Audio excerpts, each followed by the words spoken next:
UDF സർക്കാർ അധികാരത്തിൽ വന്നിട്ട് 3 മാസം പിന്നിട്ടിട്ടും KPCC അധ്യക്ഷനെ കണ്ടെത്താൻ ഇതുവരെ പറ്റിയിട്ടില്ല. ചർച്ചകൾ നടക്കുന്നു, വിവാദങ്ങൾ നടക്കുന്നു, ഒക്കെ നടക്കുന്നു. അപ്പം നമുക്കിനി ഒരു അധ്യക്ഷനെ പ്രതീക്ഷിക്കാൻ പറ്റുമോ? സംശയമാണ്. കാര്യം ഏറെക്കാലം നമ്മൾ കേട്ട ഒരു പഴിയായിരുന്നു, ഒരു മുഖ്യമന്ത്രി ഇല്ലാത്തവർ. അത് പലരും ട്രോള് വരെ ഇറക്കി.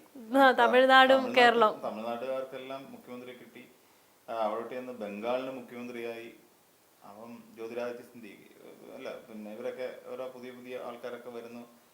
അങ്ങനെ വന്നു കഴിഞ്ഞപ്പോഴത്തേക്കും നമ്മൾക്ക് നാണക്കേടായിപ്പോയി. നമുക്കൊരു മുഖ്യമന്ത്രി ഇല്ല, എന്താ ചെയ്യുക? നമ്മള് ഓരോരുത്തർ വന്നിട്ട് നമ്മുടെ അടുക്ക, തമിഴന്മാര് വന്നിട്ട് നമ്മുടെ അടുക്ക ചോദിക്കുക, നിങ്ങൾക്ക് നാണം ഉണ്ടോ അതിനൊക്കെ? മുഖ്യമന്ത്രി ഇല്ലല്ലോ, നാണം ഇല്ല. മുഖ്യമന്ത്രി ഇല്ലാത്തവന് എന്ന വിളി കേട്ട് നമ്മൾ ഏറെക്കാലം ഇങ്ങനെ പരിതപിച്ച് നടക്കുകയായിരുന്നു, വിഷമിച്ച് നടക്കുകയായിരുന്നു. എന്തോ ഭാഗ്യം കൊണ്ട് നമുക്കൊരു മുഖ്യമന്ത്രി കിട്ടി എന്നാണ് പറയാം.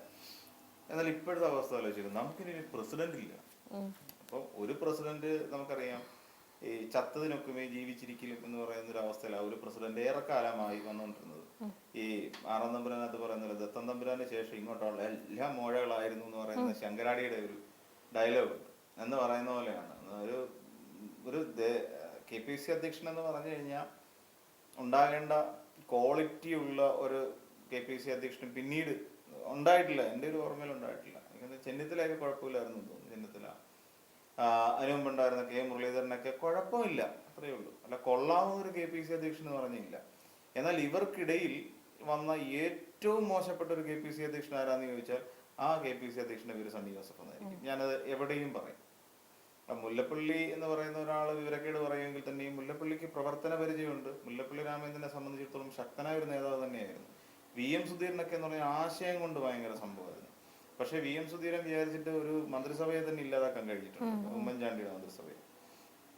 അപ്പം പുള്ളി ഒരു ദൃഢമായ ആശയമുള്ള ഒരാളാണ്. പുള്ളിക്ക് കൃത്യമായി അതിനെ ഓപ്പറേറ്റ് ചെയ്യാൻ അറിയാവുന്ന ഒരാളാണ് VM സുധീരൻ. സുധാകരൻ വന്നപ്പോഴും നമുക്കിവിടെ എന്തൊക്കെയോ മാറ്റം സംഭവിക്കുമെന്ന് വിചാരിച്ചു. പക്ഷെ ഒന്നും ഉണ്ടായില്ല.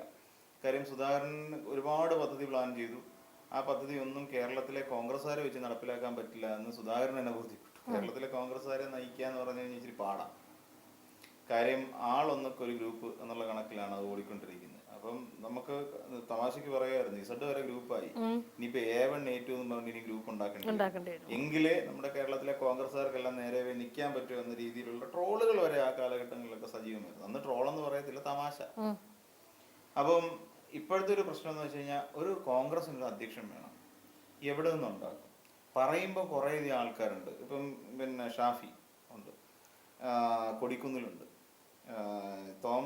മാത്യു കുഴൽനാടനുണ്ട്, ജോസഫ് വാഴക്കനുണ്ട്, പിന്നെ ബെന്നി ബെഹന്നാനുണ്ട്. 5 താരങ്ങളുണ്ട്, 5 നേതാക്കന്മാര് KPC അധ്യക്ഷനാകാൻ വേണ്ടി രാപ്പകലില്ല ഡൽഹി തന്നെ കാത്തുകെട്ടി കിടക്കുകയാണ്. നമ്മള് ഇത്രയും വലിയ വിവാദമൊക്കെ ഉണ്ടായി, ഇത്രയും വലിയ പ്രശ്നം ഉണ്ടായി, സർക്കാർ പ്രതിരോധത്തിലാവുന്ന അവസ്ഥയൊക്കെ വന്നു. ഈ സർക്കാർ പ്രതിരോധത്തിലാവുന്ന അവസ്ഥയിൽ പിന്നെ നമുക്ക് ഇവരെ ആരെയെങ്കിലും, ഇപ്പൊ കൊടിക്കുന്നിലിനെ സംബന്ധിച്ച് കൊടിക്കുന്നിൽ മാവേലിക്കര MP ആണ്, കൊടിക്കുന്നിൽ സുരേഷിനെ സംബന്ധിച്ച് ഇവരൊക്കെ എന്തെങ്കിലും പ്രതികരിച്ചു?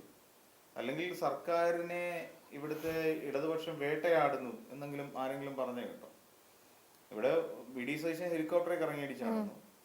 അങ്ങനെ ഓരോരുത്തരും പറയുന്ന പോലെ വിവാദങ്ങൾ ഉണ്ടായ സമയത്തും ഇവരാരും ഇതിനെക്കുറിച്ച് പ്രതികരിച്ചില്ല. അറ്റ്ലീസ്റ്റ് പറയാം, സർക്കാരിനെ ഇവിടുത്തെ പ്രതിപക്ഷം വേട്ടയാടിക്കൊണ്ടിരിക്കുന്നു എന്നെങ്കിലും പറയാം, സർക്കാർ വേണ്ടതെല്ലാം ചെയ്യുന്നുണ്ട് എന്ന് പറയാം. അല്ലാന്നുണ്ടെങ്കിൽ ഈ നമ്മുടെ ഇദ്ദേഹം കൊടിക്കുന്നിൽ തന്നെ ചെങ്ങന്നൂർ അടക്കമുള്ള പ്രദേശങ്ങളിൽ MP ആണ്. അവിടങ്ങളിലൊക്കെ കൊടിക്കുന്നിലിന്റെ സാന്നിധ്യമേ ഉണ്ടാകേണ്ട സാഹചര്യങ്ങളായിരുന്നു ഈ പത്തനംതിട്ട ഇതൊക്കെ ഉണ്ടായ സമയത്തൊക്കെ. പക്ഷെ അവിടെ ഒന്നും ദൗർഭാഗ്യവശാൽ നമ്മുടെ കൊടിക്കുന്നിൽ സുരേഷിനെ കണ്ടില്ല എന്നുള്ളതാണ്. പലപ്പോഴും MP മാരെല്ലാവരും അവരവരുടെ സ്ഥാനലബ്ധിക്ക് വേണ്ടിയിട്ട് നടന്നു എന്നുള്ളത് തന്നെയാണ്. അപ്പം ഇപ്പം നമുക്കറിയാം, വടകര MP ആയിരിക്കുന്നു പുള്ളി, കോഴിക്കോട് ചുമതലയുള്ള ആളാണ്. കോഴിക്കോട് പിന്നെ പ്രശ്നം ഉണ്ടായപ്പോഴൊന്നും കണ്ടില്ല. അപ്പം ഇങ്ങനെ എല്ലാവരും ഈ പറയുന്ന പോലെ ഇവിടുത്തെ അല്ലെങ്കിൽ ദുരിതാശ്വാസ പ്രവർത്തനങ്ങളെ ഏകോപിപ്പിക്കുക തുടങ്ങിയ കാര്യങ്ങൾക്കൊന്നും എല്ലാവരും ഡൽഹിയിൽ അവർക്ക് KPC അധ്യക്ഷനാവണം. എന്നാൽ ഇതിനകത്ത് KPCC അധ്യക്ഷനാവാൻ പറ്റിയ ക്വാളിറ്റി ഉള്ള എത്ര പേരുണ്ടാവും? ഇപ്പൊ നിലവിലത്തെ ഒരു പ്രധാനപ്പെട്ട പ്രശ്നം എന്ന് വെച്ചാൽ, ഇന്ന് കോൺഗ്രസിന്റെ ഒരു മുഖ്യമന്ത്രി എന്ന് പറഞ്ഞാൽ VD സതീശൻ ഇവിടുത്തെ നേതൃത്വവും 2 വഴിക്ക് പോയിക്കൊണ്ടിരിക്കുക. നമുക്കത് പ്രത്യക്ഷത്തിൽ നമുക്ക് മനസ്സിലാക്കാൻ കഴിയുന്ന കാര്യമാണ്. അദ്ദേഹം ഒരു വഴിക്ക് പോകുന്നു, വേറൊരു വഴിക്കൂടെ ചെന്നിത്തല പോകുന്നു. ഇപ്പൊ തന്നെ നമുക്കറിയാം, നിശാന്തിനി IPS ആണ് തൂഫാന്റെ പുതിയ ചുമതല. എന്തുകൊണ്ട് നിശാന്തിനിയെ കൊണ്ടുവരേണ്ടി വന്നു? അതിനു മുമ്പുണ്ടായിരുന്ന ആളിന് എന്ത് പറ്റി? IG ആണല്ലോ, അദ്ദേഹത്തിന് എന്ത് പറ്റി? അദ്ദേഹത്തിന് പറ്റി ഇത്രയേ ഉള്ളൂ. ചെന്നിത്തല എന്ന് പറയുന്ന നേതാവ് അവിടെ കൃത്യമായി പ്രവർത്തിച്ചപ്പോൾ VD സതീശന്റെ ഉറ്റ തോഴനാണ് പിടിയിലായത്. ഇപ്പൊ VD സതീശൻ അടങ്ങിയിരിക്കില്ലല്ലോ, അപ്പോൾ ഉടനെ പ്രഷർ ഉണ്ടാവും. ചെന്നിത്തല നിങ്ങൾ കാണിച്ച മോശമായി പോയി, എന്റെ കൂടെ നടന്ന് ഒരുത്തനെ പിടിച്ച് നിങ്ങളുടെ IG പിടിച്ചു, എങ്കിൽ ഒരു കാര്യം ചെയ്യും, IG പറഞ്ഞു വിട്ടേക്കാം, അടുത്ത ആളിനെ കൊണ്ടുവന്നു, നിശാന്തിനെ IPS കൊണ്ടുവന്നു. ഇത് സ്വാഭാവികമായി സംഭവിച്ചിട്ടുള്ള കാര്യമായിരിക്കും. അപ്പം ഇങ്ങനെ തുടങ്ങി വിവിധ പ്രശ്നങ്ങൾ ഇപ്പോഴും ഈ കോൺഗ്രസിനകത്ത് നമ്മൾ കാണുന്ന ഭരണം ശരിയാണ്. ഭരണം നടക്കുന്നുണ്ടോ എന്ന് ചോദിച്ചാൽ ചില വകുപ്പുകളിൽ കൃത്യമായി ഭരണം നടക്കുന്നുണ്ട്. ഉദാഹരണം പറഞ്ഞാൽ ആഭ്യന്തര വകുപ്പ്. ആഭ്യന്തര വകുപ്പിനെ നമുക്ക് തൽക്കാലം കുറ്റം പറയാൻ പറ്റില്ല. ആഭ്യന്തര വകുപ്പ് അതിനനുസരിച്ച് പോകുന്നുണ്ട്. കാര്യം പിന്നെ ഇദ്ദേഹത്തിന് വിജിലൻസ് അന്വേഷണത്തിൽ ക്ലീൻ ചിറ്റ് കൊടുക്കുകയും ചെയ്തില്ല VD സതീശൻ. പിന്നെ ഒന്ന് എക്സൈസ് വകുപ്പ്. നമുക്ക് വലിയ കുറ്റമൊന്നും പറയാനില്ല. എക്സൈസ് വകുപ്പിന്റെ ഒരു പ്രാധാന്യം എന്താണെന്ന് ഒരു പക്ഷേ ഇപ്പോഴായിരിക്കും മലയാളിക്ക് മനസ്സിലായും. ലിജുവിന്റെ കാര്യത്തിൽ ഞാൻ ലിജു കുറ്റം പറയുന്നില്ല. പിന്നെ ഒന്നെന്ന് വെച്ച് കഴിഞ്ഞാല് ആരോഗ്യവകുപ്പ് പോരാ, ഇനിയും കുറച്ചുകൂടെ ആരോഗ്യവകുപ്പ് മെച്ചപ്പെടാൻ, ഒരുപാട് മെച്ചപ്പെടാനുണ്ട് ആരോഗ്യവകുപ്പ്. അങ്ങനെ ഓരോ വകുപ്പുകൾ എടുത്ത് പരിശോധിക്കുമ്പോഴും പക്ഷേ ചില വകുപ്പുകൾ മികച്ച പ്രകടനം കാഴ്ചവെക്കുമ്പോൾ ചില വകുപ്പുകൾ അത്ര ഫ്ലോപ്പാണ്. സർക്കാരിന്റെ പേരുദോഷം കേൾപ്പിച്ചൊരു വകുപ്പാണ് വൈദ്യുത വകുപ്പ്. സണ്ണി വക്കീല. അവിടെ നമ്മൾ മനസ്സിലാക്കേണ്ട ഒരു കാര്യം, സണ്ണി വക്കീലിന് മന്ത്രിയാകാനുള്ള ക്വാളിറ്റി ഉണ്ടോ എന്ന് ചെക്ക് ചെയ്യണം, ഫാക്ട് ചെക്ക് നടത്തണം. പക്ഷെ ഇതെന്ത് ചെയ്തു? ഇവിടെ KC വേണുഗോപാലിന്റെ അടുത്ത ആളായതുകൊണ്ട് സണ്ണി വക്കീലിന് വൈദ്യുത വകുപ്പ് മന്ത്രി കൊടുത്തു. ഏറ്റവും അവസാനം പറഞ്ഞത് മുൾക്കിരീടമാണ്. സണ്ണി വക്കീൽ വൈദ്യുത വകുപ്പ് മന്ത്രിയെ കുറിച്ച് പറഞ്ഞ എങ്ങനെയാണ്? അത് മുൾക്കിരീടമാണ് എന്റെ തലയിൽ ചൂടി വെച്ചിരിക്കുന്നത് പറഞ്ഞു. ശരി, ഇത് ഇങ്ങനെ ഈ വകുപ്പുകളെല്ലാം പല വഴിക്ക്, ഈ വകുപ്പുകൾ പലർക്കും അസൈൻ ചെയ്ത് കിട്ടിയിരിക്കുന്നത് KC ആയിട്ടുള്ള അടുപ്പം കൊണ്ടാണ്. അപ്പം KCയെ സംബന്ധിച്ചിടത്തോളം ഇവിടെ രണ്ടായി നിൽക്കണം. അതായത് മുഖ്യമന്ത്രി ഒറ്റപ്പെടണം. കാരണം മുഖ്യമന്ത്രി വന്നിരിക്കുന്നത് ഈ പറയുന്ന മുസ്ലിം ലീഗിന്റെ പിന്തുണയോട് കൂടിയാണ്. അല്ലെ ലീഗിന് ആ കാര്യത്തിൽ വലിയൊരു പ്രാധാന്യം ഈ കാര്യത്തിലുണ്ട്. അപ്പൊ അതുകൊണ്ട് ഇയാളെ ഒറ്റപ്പെടുത്തണം. പിന്നെ നമ്മുടെ മുഖ്യമന്ത്രി ഒറ്റപ്പെടുത്തുക. ഇത് ഇങ്ങനെ ഗ്രൂപ്പിസം നടന്നുകൊണ്ടിരിക്കുക. ഇനിയിപ്പോ എന്തുകൊണ്ടാണ് ഇവിടെ വരുന്ന ഇത്രയും ആൾക്കാർ അവിടെ പോകുന്നത്? ഇതിനകത്ത് എത്ര പേര് ക്വാളിറ്റി ഉള്ളവരുണ്ട്? ഒരു സംസ്ഥാന കമ്മിറ്റി അല്ലെങ്കിൽ സംസ്ഥാന കോൺഗ്രസ് പാർട്ടിയെ ആകമാനം നയിക്കാൻ കെൽപ്പുള്ള ഏതൊക്കെ നേതാക്കന്മാരായി ഈ ഞാൻ പറഞ്ഞ 5 പേരുടെ കൂട്ടത്തിലുള്ളത്? ആർക്കും അതിനുള്ളൊരു ക്വാളിറ്റി ഇല്ല. ഷാഫി പറമ്പിൽ പറയുന്ന VD സതീശൻ കേൾക്കൂ? ഇല്ല. ഇതെല്ലാം ഉപജാപക വൃന്ദങ്ങളായി മാറും. അതായത് ഇവിടെ ഭരണം ഒരു വഴിക്ക് പോകും, ഔദ്യോഗിക ഭാരവാഹിത്വം വേറെ വഴിക്ക് പോകും. ഇപ്പം ഷാഫി പറമ്പിൽ വന്നു കഴിഞ്ഞുള്ള പ്രധാനപ്പെട്ട പ്രശ്നം എന്ന് വെച്ച് കഴിഞ്ഞാല് ഷാഫി പിടിമുറുക്കും.